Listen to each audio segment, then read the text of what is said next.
نبی اکرم صلی اللہ علیہ وآلہ وسلم نے فرمایا کہ جس شخص نے سورہ کہف کی پہلی 10 آیات حفظ کر لیں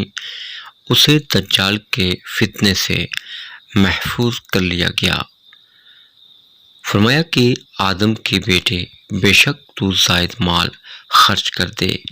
یہ تیرے لیے بہتر ہے، اور تو اسے روک رکھے تو یہ تیرے لیے برا ہے، اور گزر بسر جتنا رکھنے پر تمہیں کوئی ملامت نہیں کی جائے گی، اور خرچ کا آغاز ان سے کرو جن کے تم ذمہ دار ہو، اور اوپر والا ہاتھ نیچے والے ہاتھ سے بہتر ہے۔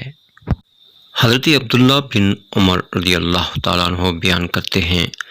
رسول اللہ صلی اللہ علیہ وآلہ وسلم جب سفر پر نکلتے، اپنے اونٹ پر ٹھیک طرح سوار ہو جاتے تو 3 مرتبہ اللہ اکبر کہتے، پھر فرماتے، سبحان الذی سخر لنا ھذا وما کنا لہ مقرنین وإنا الی ربنا لمنقلبون۔